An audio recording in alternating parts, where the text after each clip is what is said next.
Thank you very much, Norman. The great debate. Have we got a treat for you? No, it's not me. My name's Torrenson Gupta. The treat is the great debate. Last year we heard about born and bred versus carefully crafted. Carefully crafted had the day. This year it is juicy carrots or big sticks.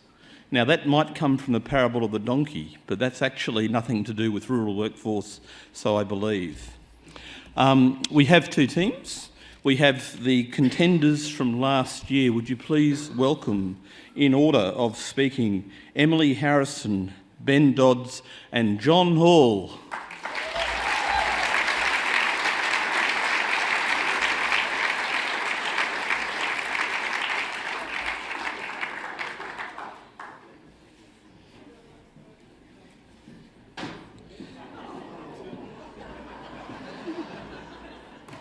And the reigning champions, the undisputed heavyweight champions of the world, again, in order of speaking, Marian Dover, Skye Kinder and Andrew Kirke.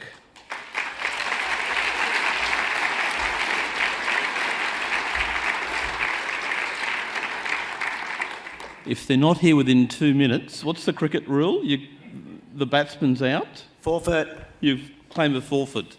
There's a soccer team in Darwin that challenges Manchester United every year to a game of soccer. Manchester United never turns up. They are the undisputed champions of the world. Do we have our team? Please welcome Marian Dover, Skye Kinder, Andrew Kirke.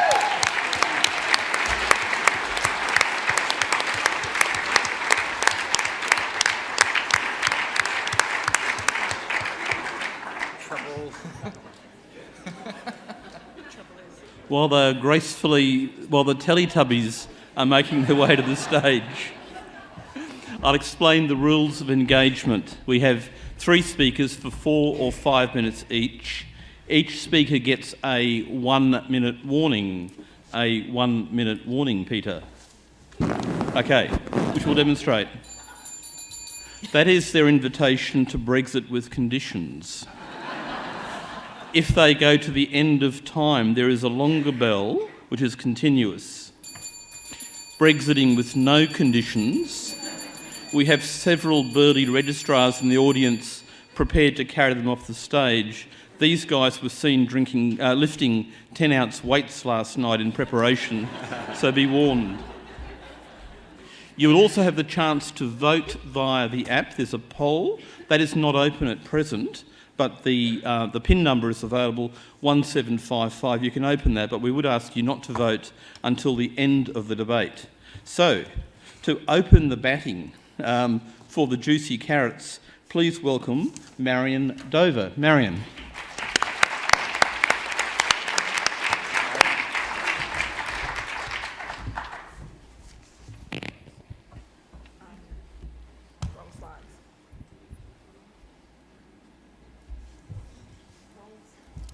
Yeah, wrong slide. Clearly not a stick.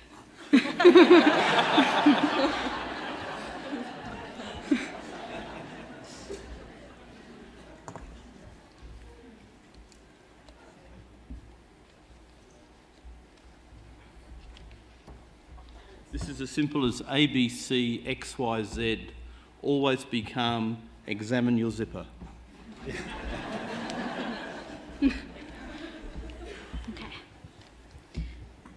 Team Carrot acknowledges the traditional owners of the land on which we meet, the Yugambeh people, and pay our respects to elders past, present and emerging. I'd also like to welcome Dr. John Hall back to the debating arena after what was an impressive defeat in 2018. John Hall has actually already admitted defeat this year as well.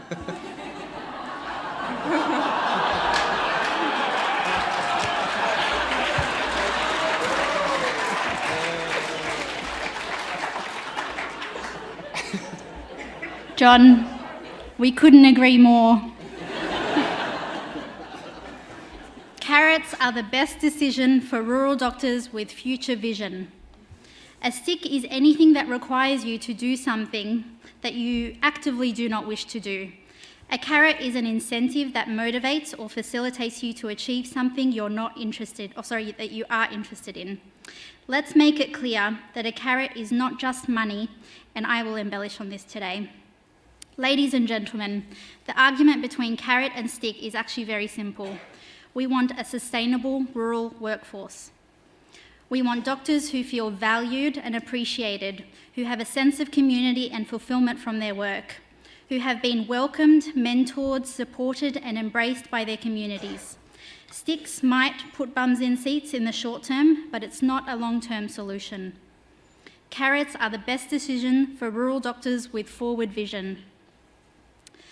The deadwoods over there will probably tell you how ineffective incentives have been, how money has not worked.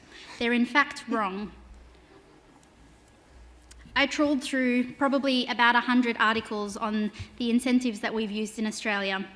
Every single ineffective incentive that we've used was flawed by poor timing, a half-baked approach, or lack of follow-through. The best example of how much a genuine financial carrot can change everything actually happened in the USA. 20 years ago, the hospitalist in America was probably one of the least attractive specialties, but they were very much needed. Employers offered as much as an extra $100,000 for a hospitalist salary, and now hospitalists are the third biggest specialty in America. When it comes to money, if you want quick results, you need to do it right, but in fact, this debate is about more than money. I'm so passionate about the carrot approach, largely because I'm a living prodigy. Halfway through medical school, I was given a cadetship through the New South Wales Rural Doctors Network. It wasn't just a monetary scholarship, where they throw some cash at you and send you on your merry way. They sent me to all their conferences, gave me funded rural placements, located mentors for me, helped me with internship applications, gave me money to relocate my family. In the stress and competition of being a medical student, they were the first organisation who invested in me and showed me how much I was worth to rural Australia. They made sure I was in a well-supported rural internship, and now I'm totally hooked. Here are pictures from my adventures. The top right was the first conference that I went to with the New South Wales RDN, and I felt like a celebrity. Has this cadetship worked? An impressive 43% of cadets entering the program before '99 were working in rural locations in 2004. That's compared with 20% of medical practitioners nationally. 44% chose to specialise in general practice. Career choice was the major determinant of practice location, but all GP trainees are in a rural area now. I often look back and I know that even if I didn't get the money from this program, but had all the other incentives they offered, I'd still be go rural crazy today. Carrots are the right decision for rural doctors with future vision. Imagine the trajectory of my career if I was given a bonded place with no clear path of how to get there. I'd have graduated from Sydney and probably started my career in Sydney and stayed in Sydney forever. Approaches like bonded medical places and the International Medical Moratorium have accelerated divide and rule between doctors and further fragmented our workforce. Carrots are the right decision for rural doctors with future vision. I will go as far as saying that putting shackles, restrictions and obligations on a doctor to go where we want them to go has achieved the total opposite in our next generation of doctors. The sticks that we've used in the past have created a lasting stigma that hovers over rural health.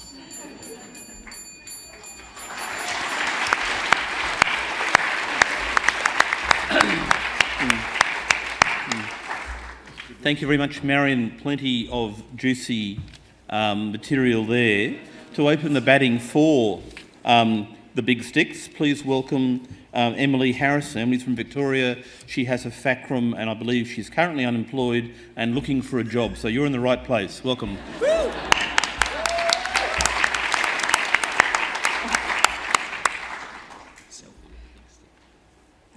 Hello, my name is Emily Harrison and I'll be the first speaker for the true positive team, the Big Sticks. We will be arguing that big sticks are what works for the bush. Our second speaker will be Ben Dodds, forging the path for rural generalist trainees in Tasmania. And our final speaker will be the one, the only, the sober John Hall, who needs no further introduction. I would like to begin our side of the debate by telling a story about a big stick, some juicy carrots, called Doug the Donkey, written and illustrated by myself, a rainbow unicorn. Doug was a little donkey from the big city, and he loved carrots. He had always lived in the big city with his family and friends, where he got to eat all the carrots that he wanted. He was very happy. Doug had heard stories of a faraway place where there were strange creatures that do very strange things, called the bush. One day, whilst Doug was enjoying his delicious carrots, Dorothy, the department dragon, came along.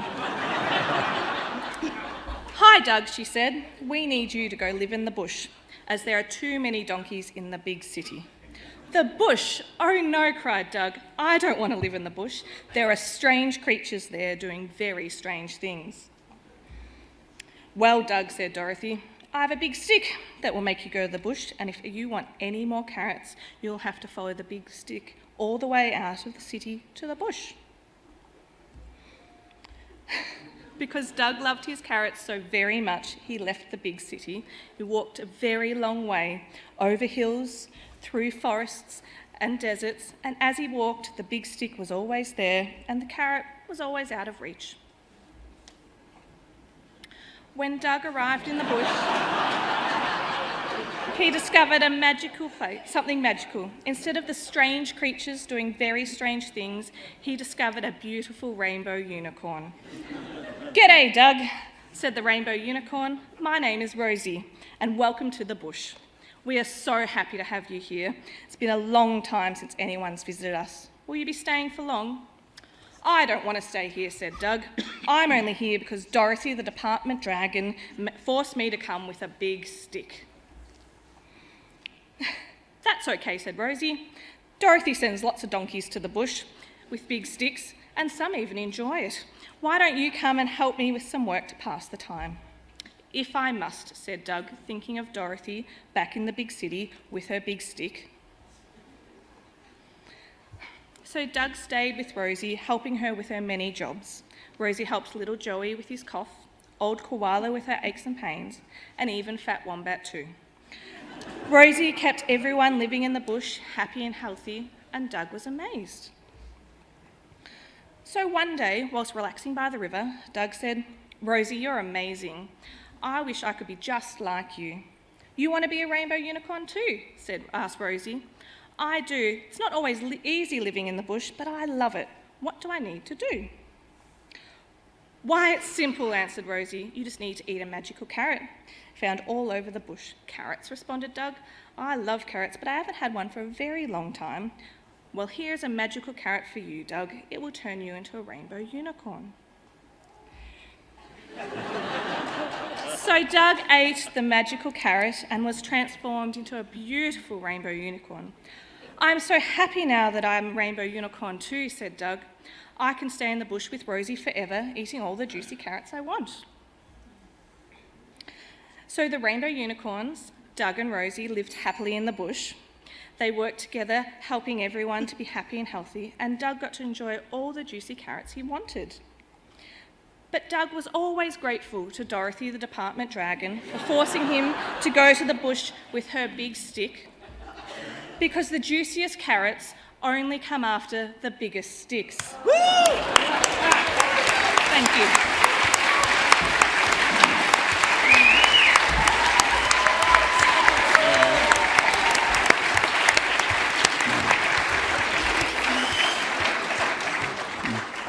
Thank you so much. I can see our political colleagues going off to arrange some juicy carrots. Thank you so much. Last year we witnessed Skye Kinder decimating John Hall's intellect.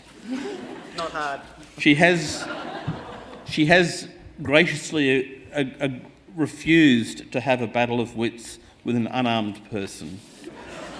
Would you please welcome Skye Kinder?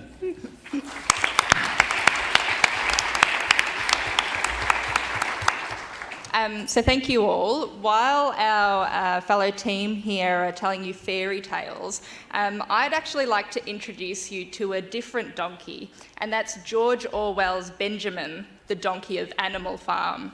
He's one of the most talented animals on the farm. He's able to read as well as any pig.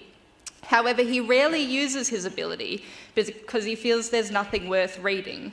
Not many animals are smart enough to figure out what the pigs are up to, but he is. And he's the first to tell you that whether man or pig is in charge, things will never improve, nor get worse. Windmill or no windmill, he said, life would go on as it had always gone on. That is, badly. Benjamin, sadly, reminds me of many of our junior doctors. Never before have we graduated as many medical students with an interest, a passion, a motivation to pursue rural health careers.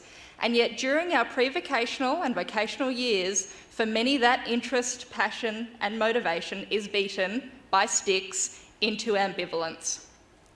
At the time of graduation, we are presented with a binary career decision. Join the rural health pipeline or don't. But by their very nature, pipelines are inflexible. They focus on the production of a single outcome, often at the exclusion of all others. They lead to binary decision-making. Are you in or are you out? And for some, the pipeline doesn't even ask you if you're in. It tells you that you are. It dictates how you are, when you are, and where you are.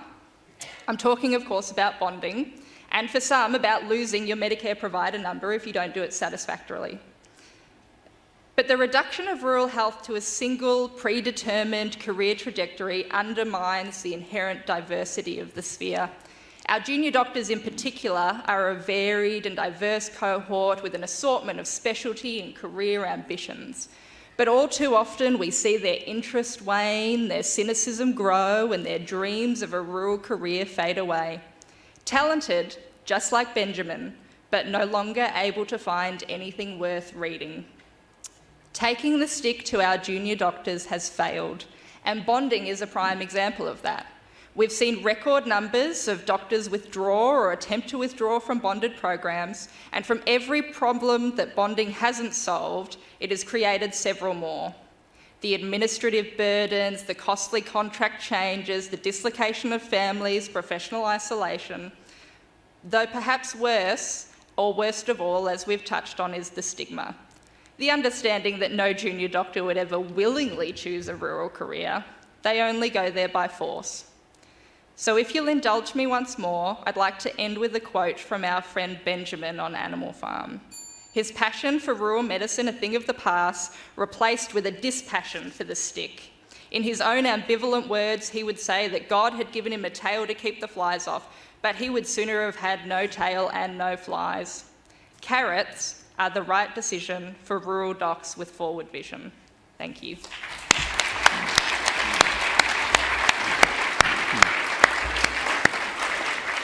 Thank you very much, Skye, and a reminder that you can poll at the end of this with the pin 1755.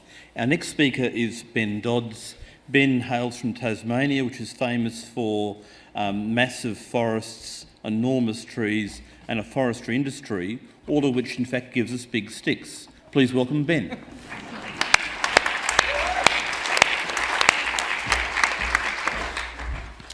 Good afternoon, everyone. I'm the second speaker for the big sticks. To start off with, I'd like to agree with Marian on some points. Money does give you quick, ineffective results, and your carrot approaches have been poor-timed and half-baked. Your rural cadetship, one might argue, is actually a stick with support, not a juicy carrot. Our team strongly believes that you can't have juicy carrots without big sticks. The story of Doug the donkey illustrates how useful big sticks can be to show doctors the bush and the amazing experiences that await them. Some big sticks are controversial. Bonded medical programs and 10-year moratoriums have caused significant debates between medical professionals and the Department of Health. However, we know that positive rural experiences lead to future rural practice. Doug the donkey does not have the opportunity to experience rural health through big stick if Doug the donkey does not have the opportunity to experience rural health through big stick programs such as rural clinical school placements, bonded placement programs and junior doctor innovation programs, then how do we attract doctors to the bush? In 2014, the National Rural Health Student Network undertook a survey of its members regarding bonded medical programs. They found that 66% of the 920 respondents were in favour of bonded medical programs as a means of addressing rural health workforce issues. Only 14% were opposed in some way to bonded schemes. Bonded programs give doctors the opportunity to immerse themselves in rural medicine. The doctors need to be well supported in their adventure to the bush. Rural doctors like Doug the Docky require housing, tracing opportunities, academic support, financial support and mentorship to ensure that they have a positive rural experience. Big stick programs give rural origin doctors the opportunity to return home and the community keeps a vital health service. Wouldn't you agree, Marian? Further evidence that big sticks work. Our IMG colleagues, they have taken the brunt of the biggest stick of all, forced to work in a rural area or district of workforce shortage for 10 years before being allowed unlimited practice. Our RHWA commissioned parliamentary report found that overall there was an 82% increase in doctors in rural areas, as 73% of IMG doctors remained in rural communities upon completion. Regardless of your support for the program in principle, taken as a study, it has been the most effective workforce strategy this country has ever seen. Big sticks provide a service to rural communities. They acknowledge that every Australian deserves equal access to health care despite their postcode. Care can be provided closer to home, with family and friends for support. Doctors who take part in these programs become part of the local community. They are given the opportunity to flourish as a community hero and excel in providing generalist-type medicine to desperate rural communities. Wouldn't you agree, Marian? Big stick programs are not all doom and gloom. Everyone at this conference loves rural health, and funding support programs and rural training networks ensures that the next generation of students and junior doctors can also fall in love with rural health. A study published last week in the Australian Journal of Rural Health concluded that rural junior doctors were more satisfied overall with their work compared to metropolitan doctors, including work-life balance, working conditions, and scope of practice. In summary, big stick programs are supported by the next generation of rural doctors. They provide great training opportunities, including increased scope of practice and positive work-life balance. Big stick programs can be effective workforce solutions, and we firmly believe they are what is best for the bush. Thank you.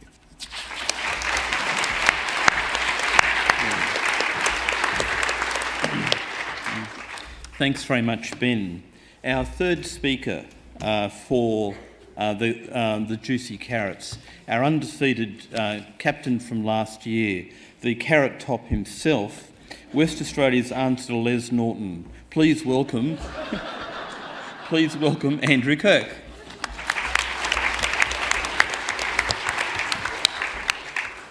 Thanks, Torrin. It's getting serious now. Ben, I noticed, and I'm sorry about this, Norman, but I noticed that Norman was dozing off in that last session of yours. Look, enough of fairy tales. I think you're a little confused. A bonded program just gives you a place in medicine. It doesn't give you the support programs. That's the carrot, mate. That's what we're talking about. So anyway, picture this. You've invited 700 of your best friends to a celebration. Let's say it's a significant birthday. You have a large marquee set up where the main meal and the evening's entertainment, a special show of music, magic and mayhem will be happening. Your guests have arrived, but they have not got past the pre-dinner drinks on the lawn outside the marquee. And they're not moving. How do you get them inside? Do you? A, walk around individually and invite all 700 of them to move inside. B, get security to herd the crowd in, and if necessary, threatening them with batons and sticks and arresting anyone who complains or causes trouble. Or C, do you open the doors of the marquee, start the music playing, and let the delicious aroma of the evening's meal entice everyone inside? So what am I talking about? And why 700 guests? Australia graduates about 3,000 domestic medical students per year. About one quarter about 700, 25% of these students have been on rural clinical school placements. Overwhelmingly, the students completing the RCS speak of the experience as being one of the best years of their medical course. They are alive to the practical, hands-on medical experience in interesting places, helping people who really need their care. They get to work and study with unique rural doctors who daily come up with creative solutions to challenging problems. These students are our guests to that crazy party, which is our work in rural medicine. They're raring to go and they're ready for the show. But the entrance to the tent is not properly open. The band inside is still churning up. The catering hasn't got the food ready. And if we don't do something quick, our guests will finish the pre-dinner drinks on the lawn and wander off elsewhere, maybe stopping for a kebab on the way to the pub. A very poor second show to what they were promised for this evening. Rural clinical schools have been one of the big success stories, a big successful carrot in Australian medical education. They have created interest in the possibilities of rural medicine. However, we run the risk of not following up on that promise. Rural towns are struggling to survive in uncertain times. A health workforce, doctors, nurses, midwives and allied health, struggle to meet the demand for basic care. General practice is officially the poorest of the cousins in the Australian medical family, earning just half the income of our more generously remunerated specialities. And the pathway into rural medicine is still not obvious to our new graduates. At a recent event I attended in WA for junior doctors interested in rural careers, the group was predominantly women, which is typical of our graduating demographic. They expressed interest in general practice and rural generalism as a career, but the barriers to training are putting them off. Unbelievably, junior doctor hospital jobs are more appealing than general practice. The conditions are better, the pay is better, their leave and entitlements are protected as they move through the system. We can and have to provide better than this if we want our best and brightest to join us in the rural medicine. There are great incentives out there to help. PIP payments. PIP payments support education in rural areas. PIP payments support after-hours work in rural areas. PIP payments support activities that would not happen if they weren't there. These are effective and generous carrots. Procedural grants for upskilling. These are really important means that we can get our CME. The rural clinical schools, as I've mentioned. Some carrots have been and gone, PGPPP. The job is only half done. It's like that iconic image of an unfinished overpass. The existing structure is impressive, but it's going nowhere, hanging in the air, and the whole structure is useless. A big stick will not get anyone down that road until it's finished, and it's time that we all work together to get the job done. You can regulate, mandate, intimidate all you like, but if there's not the right incentive, you will not attract the brightest and best that we need to serve our rural communities. We say carrots are the right decision for rural docs with a forward vision. Thank you.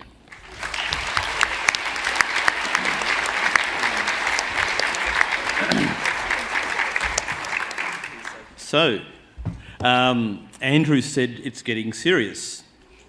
That takes me to the topic of John Hall. John shared with us last year, remember he told us that he can win any argument on any topic at any time against any opponent. He said people know this and steer clear of me at parties. Often as a sign of their great respect, they don't even invite me. It is 12 months since John Hall has been to a party, and I think that it's time to appreciate him. Do you agree? In honour... John, if you want to say something, raise your hand and put it over your mouth. In honour of the occasion, John has actually set up the John Hall Appreciation Society. The QR code that is going around will actually get you into the John Hall Appreciation Society. You need to have Facebook open. So we will get some comments from John. There's a QR code going around. Please welcome biggest stickers himself, John Hall. Oh, this is gonna be fun. Where's my slide? Here we go. The last laugh. Oh, these juicy carrots, look out. So, clearly, clearly we've shown you that the big sticks work. They just work. You've heard the story of Doug the donkey. You know, Doug never would have got to the country without that stick. And Doug loved what he saw in the country. So clearly, you know, we need the sticks. You can have all the carrots you want, but if our underinformed donkeys in the city never get to experience the country, you can have the biggest carrot you want, you know, like a $3,000 a day locum, and those donkeys might not go. The other point I'd like to make is that the use of carrots by our governments has been hugely discriminatory and often only targeted at doctors, and we actually need the full healthcare team. We need carrots, well, types of carrots, at the end of sticks for our allied health teams and our nurses and our theatre nurses and our support staff as well. Rural hospitals and healthcare actually need these carrots. Can't just be for doctors, and that's what we're seeing you know, the guys talk about here today. I'll give you a quote from the famous Ewan McPhee, and he came up with this in his speech this morning, and it was, it's not just about paying doctors more. He said it will simply break the bank in talking about government and carrots. You've seen, you know, where's my clicker?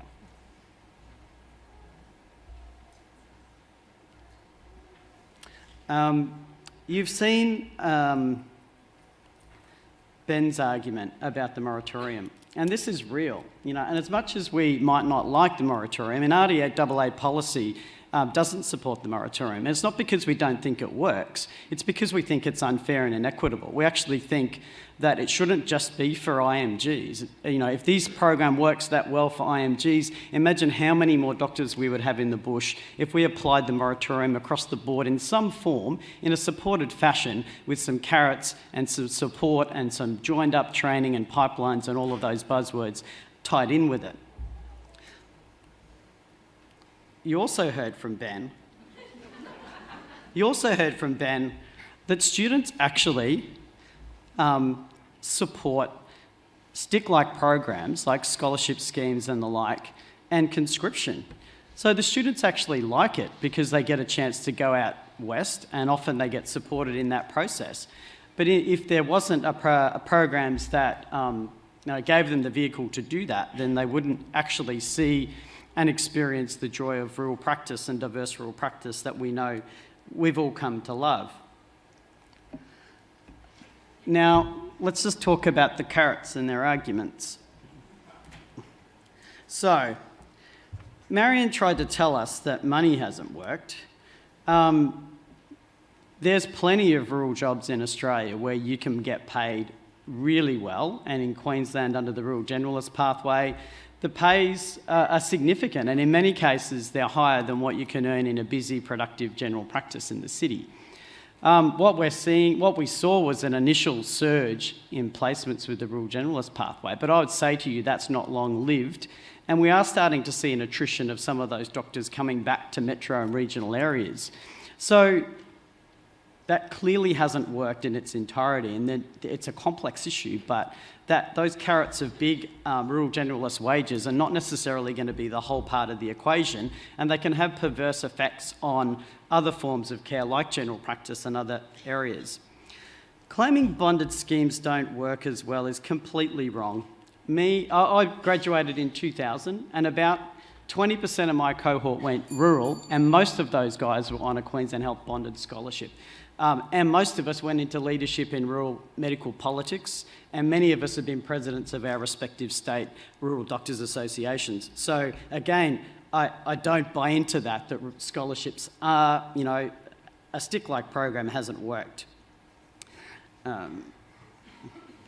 This is a slide that's made up from all the emails that I get for locums around Australia. I'm a locum. I do about 8 weeks a year of GP obstetric locuming. I get a tirade of emails. I get probably about 100 a day from different locum agencies telling me where the vacancies are.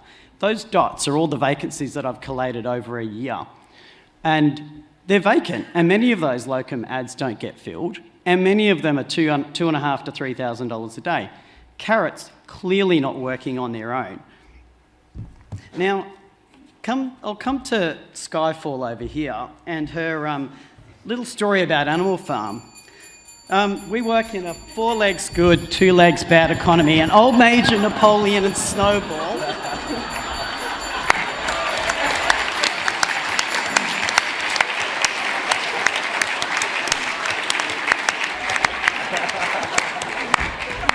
So, back to the animal farm analogy. Actually, we can't trust government to give us the carrots that they want to give us. Like the pigs in Animal Farm. The governments won't give us the carrots that we need. Thank you.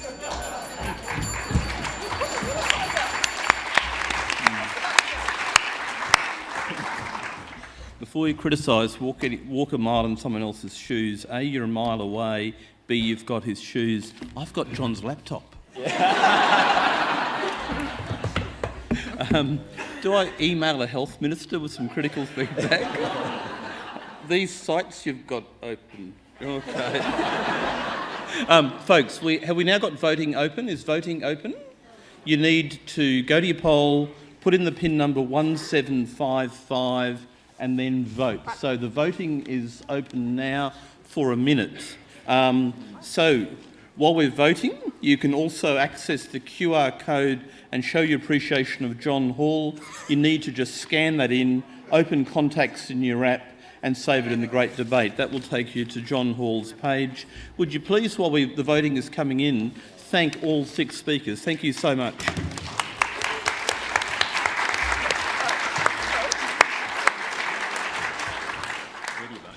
We have 46 seconds, so that's counting down. We are moving, Norman, I think, very quickly from here to the next session. Okay, you've got 30 seconds. Do you want to explain the process? 34, yeah. Don't carry me off. God, that was scary, and also a bit odd when he sat on a knee there, but you didn't see all that.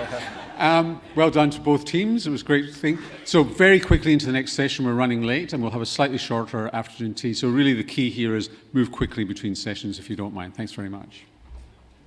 And so, 10, 9, 8, 7, 6, 5. Is it juicy carrots or big sticks? The winner is...